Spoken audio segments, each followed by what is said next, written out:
Thank you for joining us today at Wildly Undivided. If you enjoy these studies, hit the thumbs up and subscribe. Ecclesiastes chapter 5, two gods. What does Matthew chapter 6, 24 say? So Jesus says you cannot serve God and money. It's very clear that the love of money is destructive, and that if you are to serve the Lord, you must serve Him and Him alone. You cannot do both. And as we go through Ecclesiastes chapter 5, we're going to see that God requires a sincere, genuine, and faithful faith, that we need to be cautious in our relationship, in our religion, that we need to be mindful about the things that we would say to God, or how quickly we would approach Him, or try to generate a blessing or a meaningful relationship with God on terms that He doesn't tell us to do it. That we would come before Him hastily, that we would speak too quickly, that we would be brash and foolish in how we would approach God. And so He's going to tell us that we should be mindful as we approach God, that we need to fear Him and be reverential of Him. And then He's going to go on and He's going to talk about money and how if you love money, you will never find contentment. If you seek after riches alone, you will never be satisfied. So we're talking about the battle between the two gods, the God who created all things, the God of creation, the one true God, the high, holy, and lifted up God who is above all. He is the King of kings and the Lord of lords. Or we're talking about worshiping the devil, worshiping the things of this world, giving your life, your energy, your effort to financial satisfaction. This God who promises everything but never delivers. You'll never be satisfied by serving that God. So he says in verse 1, Ecclesiastes chapter 5, verse 1, guard your steps when you go to the house of God. What does that mean, to guard your steps? When do you guard your steps? In our world, do you think about where you put your feet? So it goes all the way from, I don't want to step in gum or poo, or I can actually fall down a 15-foot hole. And the reason why some people aren't thinking about it is in our day and age, we live in pavement and concrete and steps. Now, as a person who works construction, there is so much energy and effort put into buildings and structures so that we don't get hurt. There is rules and regulations that say steps need to be so high and so long. If they're too long, or if they're too high, or even too short, you ever walk up steps that are too short? They're frustrating. You're moving like 3 inches a step. You're like, what is this all about? So in our day and age, we don't think about our steps because our world has been made safe. When you lived as a child, you thought about your steps. Your parents thought about your steps. You weren't allowed to run around. You weren't allowed to just do whatever you want. You were told, no running. Watch where you're going. Look both ways before you cross the street. Because there is an inherent danger when you're ignorant, when you don't have knowledge. As an adult, not only is our world made safe for us, but we understand how to function in this world to be safe. So we don't even think about our steps. We don't even think about our feet. But here, the author is particularly saying, as you go to God's house, as you ascend to where God dwells, you need to watch your steps. So is he literally talking about your steps, or is he talking about something else? Jesus says God is seeking those to worship Him in what? Spirit and truth. Spirit and truth. And that's the core of what this author is talking about. That when we come before God, we need to be humble. We need to be sensitive to Him and His desires. And it's not about us. We need to come in sincerity, not in robotic religion, but in a true acknowledgement that He is God. He has rescued us. He has saved us. That His grace and His mercy has been shown to us. But there is a judgment to come, and we need to be mindful that we can be found with sin and evil in our hearts. So it carries the idea of being sincere, genuine, and holy, reverent, recognizing that Hey, I'm going to go stand before the president. I should probably put a suit on. Hey, I'm going to go talk to the CEO of this company. I probably want to shake his hand and ask if I can have a seat or wait for him to offer me the seat. There's manners, there's decorum. There is a way that you would carry yourself to not only have respect for yourself, but primarily have respect for the audience that you're in front of. That if you were to go to the king or queen of England, even if you don't believe in monarchy, you say, oh, wow, this is a very treasured person in this culture. I don't want to offend them, so I'm going to learn their culture. I'm going to learn what they think is right and true. Oh, your majesty, right? You would use the right language and you would bow or you would do some such thing, right? If we do that for man, how much more so the creator of man, the creator of the universe, the one true God. So when we come before him, we want to have a certain sense of reverence that says, you know what? I need to show him that I respect him. And I'm not going to come in here stomping around, and I'm not going to come in here thoughtlessly, but I'm going to be mindful about the things I say, and I'm not going to offer a check that I can't cash. So he says, draw near to listen, and it's better than to offer the sacrifice of fools, for they do not know that they are doing evil. So when we go to the house of God, what are we there to do? To listen. Now, listen is to hear clearly, and not only to hear, but to obey. True listening, like, hey, you didn't listen to me. Yes, I did. No, I told you to do these things. Yeah, I did those things. No, you did half of them, or you did it incorrectly. You didn't listen because you did not obey. So when we draw near to the house of God, the point is to listen and obey, not offer sacrifice. Now, question. In the Old Testament, did God desire sacrifice? Yeah, I think it's pretty clear, right? You can get into Deuteronomy chapter 23, and it tells you very clearly, this is the sacrifice that I require from you.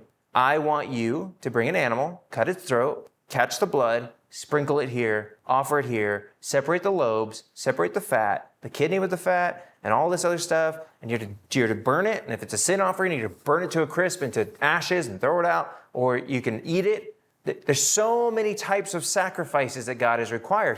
He desires sacrifice. But here he's saying, don't bring us a fool sacrifice. And in 1 Samuel says that God desires mercy over sacrifice and obedience over sacrifice.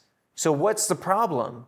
Is it the sacrifice, or is it the heart that is sacrificing it? It's the heart. Now he's talking about the fool's sacrifice. What's the problem with the fool's sacrifice? He's saying it's an evil sacrifice because they do not know that they are performing evil. A fool will not revere God. A fool will say, okay, I can get away with murder as long as I sacrifice this lamb or this goat or this bull. It's a good thing I'm rich because I can afford a lot of goats and bulls and rams. I can sin a lot as long as I offer sacrifice. And he's looking at him being like, are you kidding me right now? You think you can get away with murder because you can offer a sacrifice? A humble, contrite heart is the sacrifice that God wants. The state of religion is not the performance of an act. It is the sincerity of desiring to please God and walking in obedience to his commandments. So the problem here is that we need to have reverential caution, an open heart to receive and listen to God's commandments, and therefore we can obey them. And blindness and ignorance is no justification for neglecting the worship of God. That the fool will not heed the warning. The fool will bring a evil sacrifice because he's doing it out of the darkness of his heart, and God will not receive it. Verse 2, be not rash with your mouth, nor let your heart be hasty to utter a word before God. For God is in heaven and you are on earth. Do you know what the earth is called? to God. It says heaven is his throne and the earth is his footstool. What is a footstool? It's a place you rest your feet. We call it a coffee table. When you sit on your couch, there's always a coffee table. Where do you put your feet? On the coffee table. So this is the thing. He says, look, where are you? You're at God's feet. You're on his coffee table. Where is God? He's in heaven. He's on his throne. Okay, so now if you're on the coffee table at his feet and you're looking up at him, how quick should you speak? How flagrant, thoughtlessly? Would you want to say something that might be inappropriate? At work, I tell my guys, if I tell them I don't like cussing, they'll still cuss and be like, oh, sorry. But if I tell them the owner of the company is on site and they don't like cussing, do you think they're going to cuss? No, there's a difference. So the higher the person, the higher the authority, the more important it is to have manners and respect.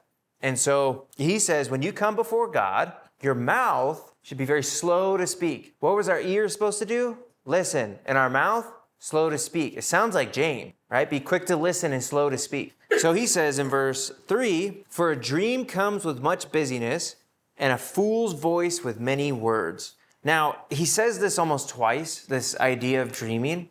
I didn't find anything that was all that satisfying in a good interpretation for this. And even the authors or the commentaries I was reading had a hard time with it. And they're just saying, look, like when he talks about these dreams, it's kind of hard to interpret it, particularly verse 7. So the idea that I think we can take away from it is more negative than positive. We're talking about the reverential glory of God, that this dream brings busyness. Well, what kind of a dream can bring busyness? What shakes you and startles you, I think, is a nightmare. Where there's nightmares, there's a lot of reaction, is the concept. And where there's a fool, there's a lot of words.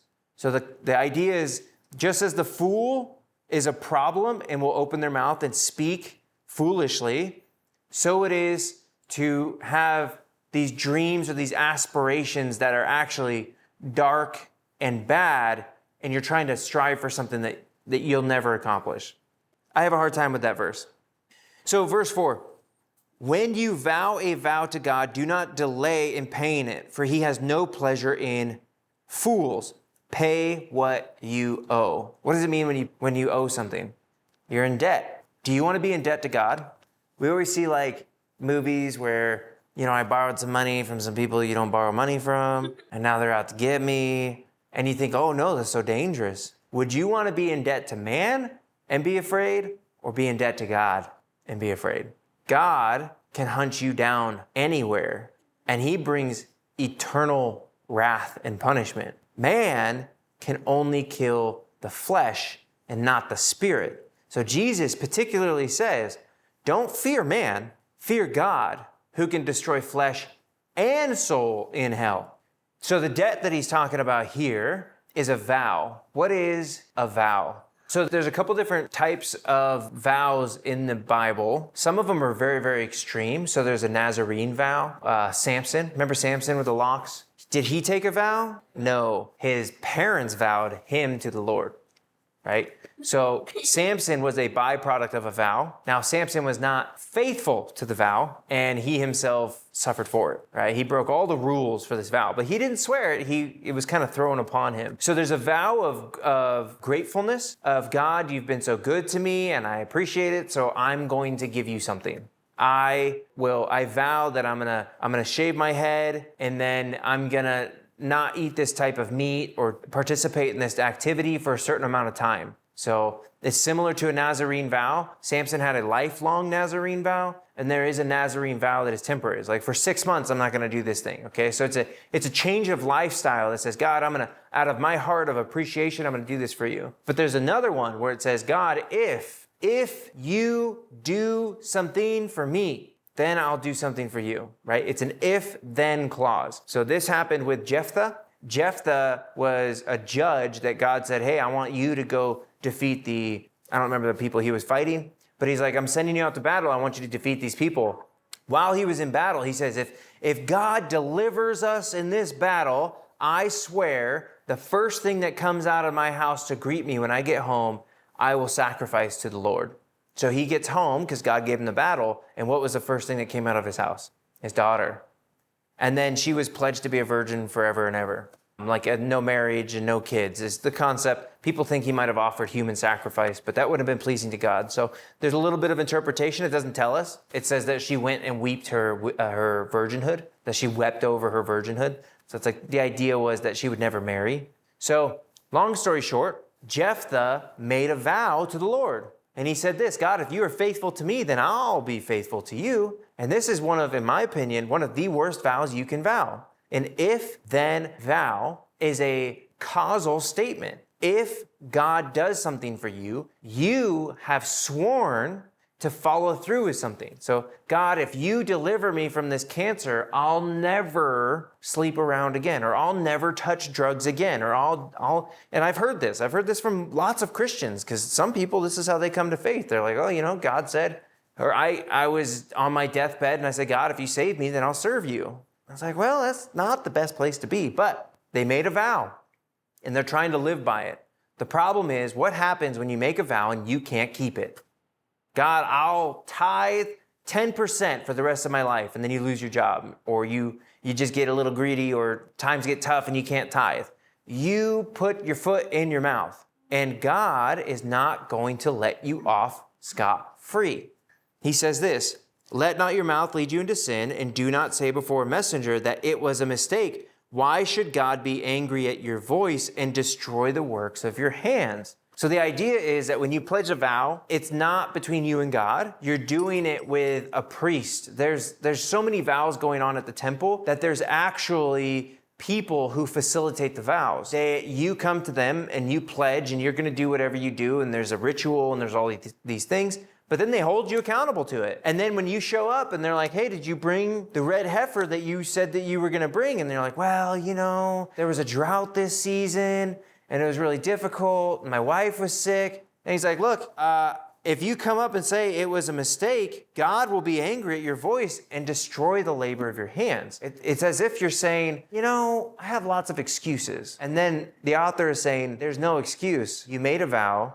You're going to be held to it. And if you don't, God's going to be angry. Why would he be angry at you? Well, you created a document and a contract that you signed, and now you're liable to it. So don't vow, is his conclusion. Verse 5, it's better that you should not vow than that you should vow and not pay. This happened in Acts, Ananias and Sapphira. Ananias and Sapphira were looking around the church, and there was a need. Lots of people were in need. A lot of people were traveling. They had just come to the Lord. They'd been there for a while, and they needed resources. So a lot of people were selling land, selling houses, and giving the money to the church so that they could feed people who are like brand new Christians. So Ananias and Sapphira saw this, and they're like, wow, we want to be popular. We want to be holy. We want to do what everybody else is doing. So they sold a piece of property, and they told the church, hey, we give this to the Lord. We have vowed to give all of the resources to the church. And so they held some of it back. They didn't give it all.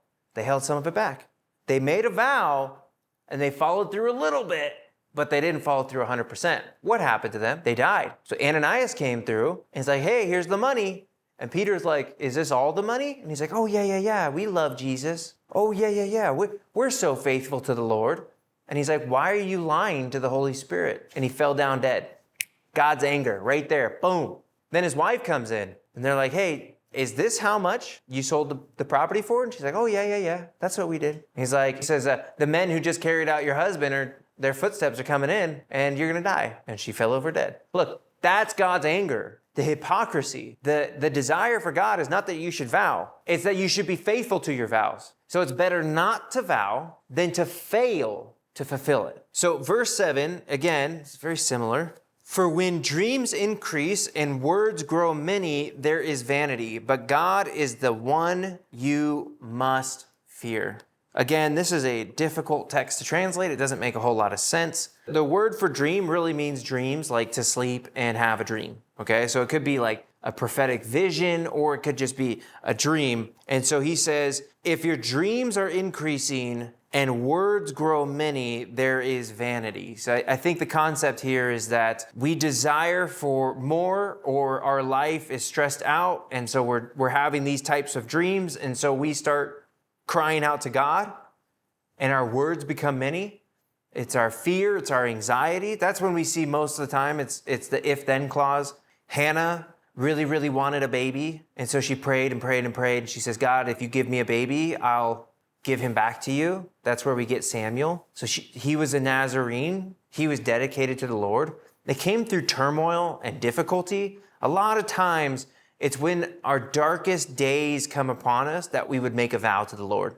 We would say, God, if you just get me through this time of difficulty, if you would just do this thing, if you would accomplish the one thing I really need you to do. So I think when he's talking about dreaming, it's the concept of difficulty and kind of this nightmarish lifestyle of I'm really, really stressed out and having a difficult time. So God, I'm going to increase my words to get you to do something for me. And the author is saying that's vanity. You don't want to do that with God. Increasing words is not helpful. You want to speak less and trust him more and be faithful in the things that he's given you. Listen, don't speak. Listen and obey. That's the fear of the Lord. Verse 8, if you see in a province the oppression of the poor and the violation of justice and righteousness, don't be amazed at the matter. For the high official is watched by a higher, and there are yet higher ones over them.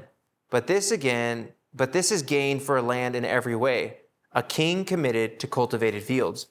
So this is an interesting one. He's saying, if you see injustice from high levels of authority, don't worry about it. And he gives us a reason why. So if this guy is oppressing these people, why should we not worry about this guy? Let's say this guy is like a authority level number 5. Why should we not worry about his oppression? Don't take it to heart. It is evil. We can say it's evil. We can try and correct it, but don't take it to heart. Evil people are going to do evil things and they're going to be in authority. A level 5 problem is beat by what? A level 6. And a level 6 is beat by what? A level 7. So this is where he's talking about higher levels of authority. So he says, look, if you see injustice and a lack of righteousness, don't be amazed at the higher official, because there's one higher than them, and there are yet higher ones over them. So what is the highest authority? God. He is the high one. He is high and holy and lifted up. There is no authority outside of his reign of authority. Okay, so when we look at the government, when we look at the world around us, we have to recognize, hey, this person might have authority over me, but Jesus is over them. And that person might have authority over that person, or the president might have authority over the entire nation, but who's over them? God. And he's going to hold them accountable. So when it comes to power and authority, it's actually very small. We look at people in our community, we layer them, and it's actually a good thing. We like having layers because layers separate power.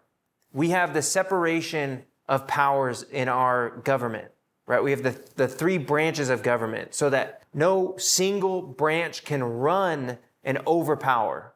So by having a layer of authority, it's actually really, really good. And that's what he says here. He says in verse 9, this is gain for a land in every way, a king committed to cultivating fields. So the idea is that if you have a good king will have good judges, and good judges will have good judges under them. So you have like the Supreme Court, and then you have the local, you have like the state court, and then you have the city court. By having layers of authority and judicial structure, you're tilling the ground and you're creating good soil for plants to grow. And so it's the king's job to instill in the land authority structures that actually benefit people. Because if one person goes astray, if this guy's oppressing people, there's somebody higher than them that can hold them accountable. And ultimately, the person who holds all things accountable to himself is God. That he will have every mouth shut before him, and they will have to give an account to him. Verse 10, he who loves money will not be satisfied with money, nor he who loves wealth with his income. This also is vanity. What's the problem with money? When is it never enough? When that's all you care about. It says when you love money. When you love money and you love your income. This is interesting because money itself can be given to you. Ooh, money. I like money, money, money, money. Can you give me money? Free money, right? Money, money, money, money, money. And we would say, oh, you're money hungry. You're grubby. You're a freeloader, okay? People are just giving you money and you just love to have money. But what about when you work for it? What about when you feel like you've earned it and it's mine to have and I've done all the labor and work and effort to get it? We call that income. I love to make money. We would say, oh, the love of money is the root of all evil. And this is what he says is true. The love of money breeds dissatisfaction. But the love of your income also brings dissatisfaction. Why? Because you'll never make enough. If you're making $60,000, you won't be satisfied until you're making 70. And when you're making 70, you won't be satisfied until you're making 80. And if you're making $5,000, you won't be satisfied until you make $7,000. If you love your income, the flow of money and the amount of money that you're making, you will never be satisfied with the amount that you actually make. So there's two principles. The actual money that you get, love of money. I love money because I can provide food for my family. I can provide a house for them. I can get a razor and I can go 4x4ing and I can fly to the moon. And I love money because of what it can bring to me. But the other side of that is I love to make money. I'm an entrepreneur. I'm a CEO. I am really good at my job, or I just love to find ways to make more money. And when you seek that, you will not be satisfied. There's two avenues here. And if you set your hope, your expectation, and all of your desires in those two categories, you will not be satisfied. What is the opposite of satisfaction? Contentment. The goal is contentment. So he goes on and he says, verse 11, when goods increase, they increase who eat them. And what advantage has their owner but to see them with his eyes? Sweet is the sleep of a laborer, whether he eats little or much, but the full stomach of the rich will not let him sleep. So this is talking about lifestyle creep. Anybody know what lifestyle creep is? You have a higher level of luxury or a higher level of experience, but as your money increased, your bills increased. Instead of keeping your bills where they were, when your money increases, now there's a flux in between. You're like, oh, there's room here. No, you increase it. And I tell this story all the time. This is a real couple. They make a lot of money. They make so much money that they had like 4 houses and they were living and doing all this stuff and buying new cars, do whatever they want, whenever they want, had no question of money. The housing market dropped because they were mortgage lenders and they couldn't afford their bills because the money started to slow down. Guess how much their bills were every single month? $32,000 a month. $32,000 a month. So they were not rich. They were just as poor as other people. They got to live a different lifestyle, but they were paycheck to paycheck. And when the market shifted, they didn't have the resources to survive. Why? Their lifestyle increased with their money, and it set them up for failure.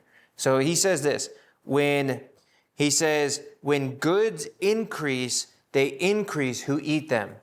If you have more bread, there's more mouths to feed. Right? If you're making more money, you're going to be spending more money. So have you ever eaten so much food that if you lay down, it actually makes your life hard? You can't sleep because your stomach hurts. A rich person lives this lifestyle. They're unhealthy and they eat all these things and they gorge their stomach. And when they go to bed, they're uncomfortable.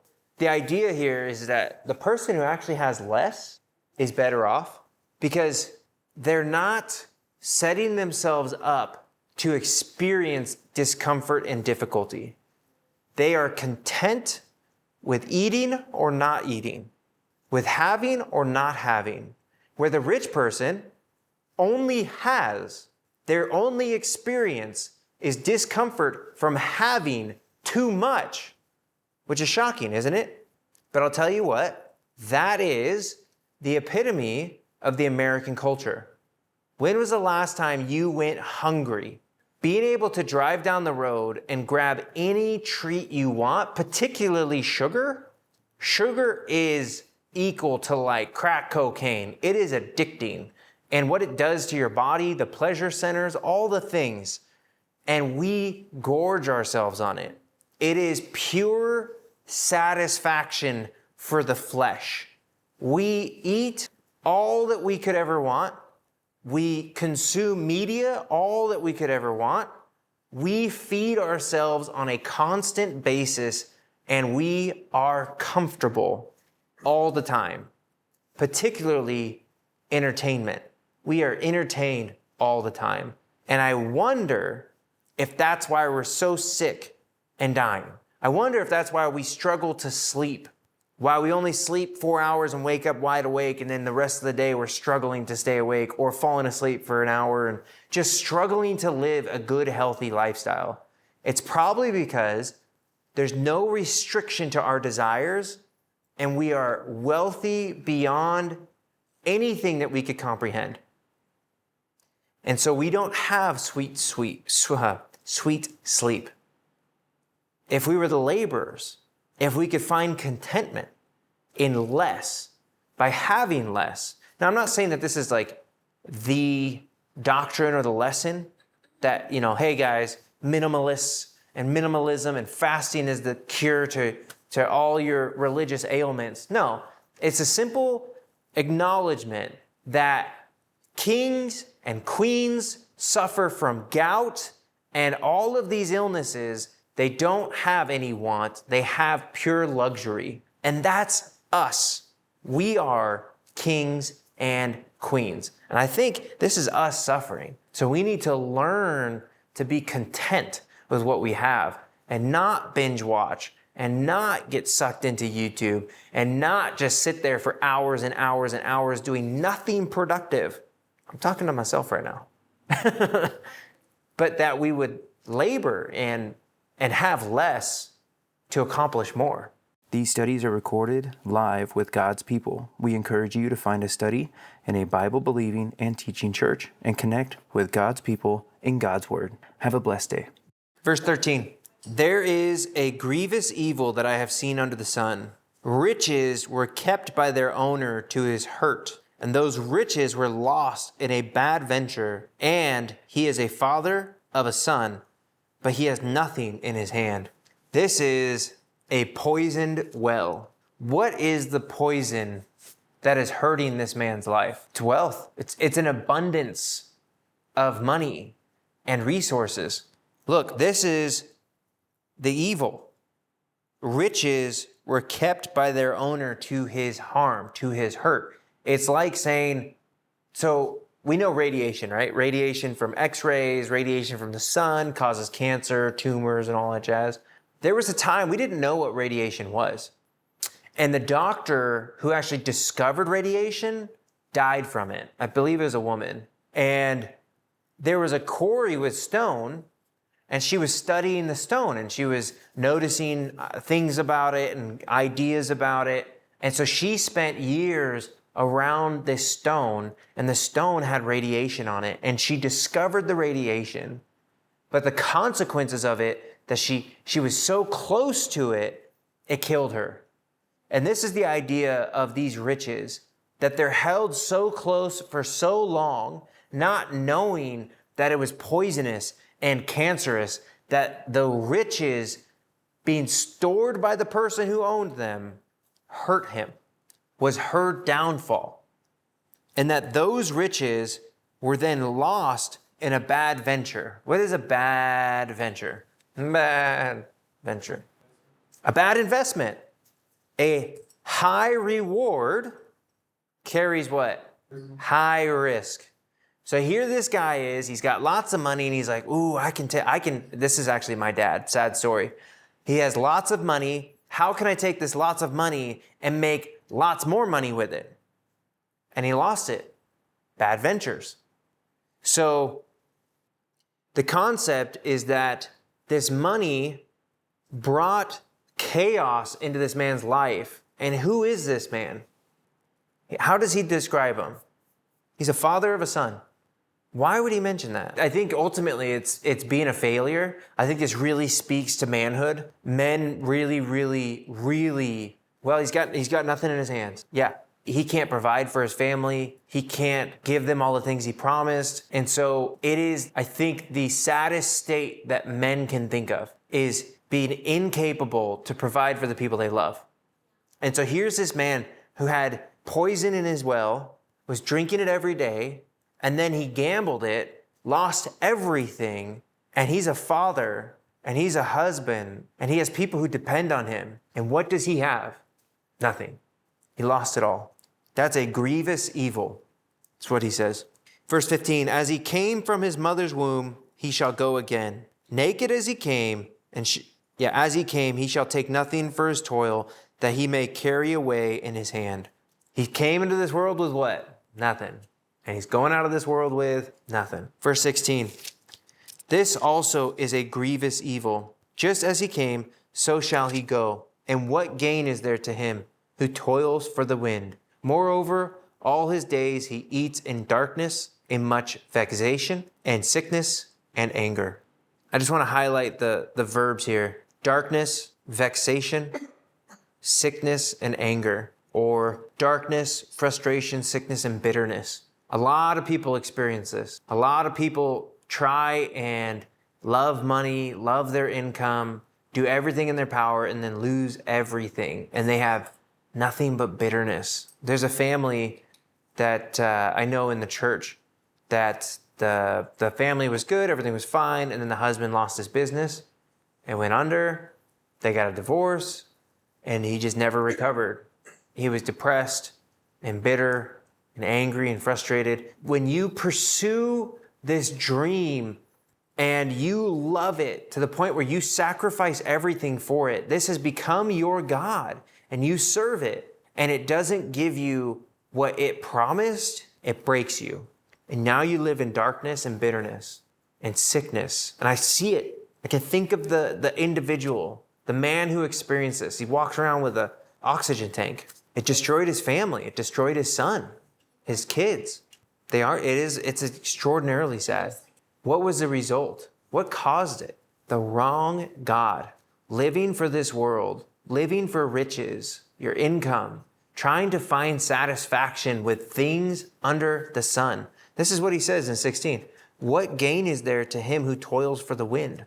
It's all fleeting. It's all going to go. It's better to toil for the Lord and to know that you have a good reward in heaven. Verse 18, behold, what I have seen to be good and fitting is to eat and drink and find enjoyment in all the toil with which one toils under the sun. The few days of his life God has given him, for this is his lot. Everyone also to whom God has given wealth and possessions and power to enjoy them and to accept his lot and rejoice in his toil, for this is the gift of God. For he will not much remember the days of his life because God keeps him occupied with joy in his heart. We've come across this a couple times. Enjoy the simple things. Be content with the things that such you have. And here he talks to the poor people and he says, look, what you eat and what you drink, find enjoyment. If that's all you can afford is food and water and a small shelter, enjoy it.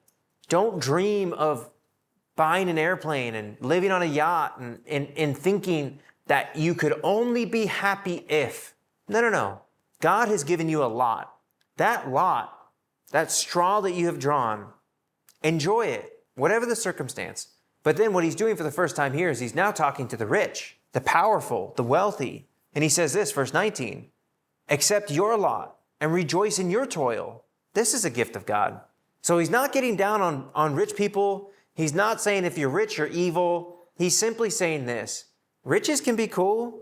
Don't set your hope in them. You're still going to have a hard life. You're going to have times of difficulty. Lifestyle creep, you can live paycheck to paycheck. You can be traveling the country, flying across the world, and then lose your job and have homeless issues. You can go from a millionaire to zero money.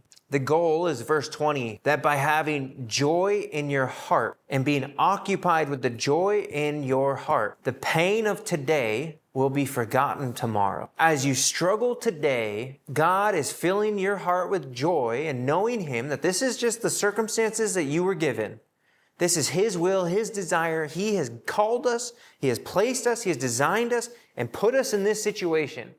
It's not an accident. By rejoicing in Him, being content with the things that you have, you will forget your suffering from today, and you'll remember it no more tomorrow. It satisfies. It brings contentment. You can let go of the pain of the past, the suffering of how you were raised, or the experiences you've suffered through, or the loss, or the torment, or the abuse. You can let it go and enjoy your food today. You can enjoy your drink today because you know Him who holds your tomorrow. And you are storing up riches in heaven. They'll never go away. They're eternal. So what are some applications we can take away from this chapter? Ecclesiastes 12:13. Fear God and keep His commandments. Is that in this chapter? Yeah, it is. 1-7. Be quick to listen and slow to speak. Fear God. Be cautious in His presence. Be content with hunger and fullness. This is what Paul says in Philippians 4:11-13. You know, 13 is what? I can do all things through Christ who strengthens me. The best part is, right before that, Paul says, yeah, I've learned how to be hungry. Paul's like, I've learned what it means to be kidnapped and robbed and beaten with sticks. I can do all things through Christ who strengthens me. I just won the Super Bowl. I can do all things through Christ who strengthens me. But he does say, in fullness and in prosperity, with having much, I've learned how to be content. That's the difficulty. Honestly, I've had nothing and I found contentment. Now I have a lot of things. It's difficult to be content. It's actually harder to be content with having more. Because as you get more, what do you want? You want more. If you have nothing and you expect nothing, it's easy to be content. That was my experience. Some people, they do not have that experience. Some people are like, I've had and I've lost and I want it back. I don't like having nothing and I can't be content with nothing. It's being content with all things in Christ. He gives us strength. And then today's trials are tomorrow's testimonies. Our difficulties today are tomorrow's victories. Next week, Ecclesiastes chapter 6, life without contentment.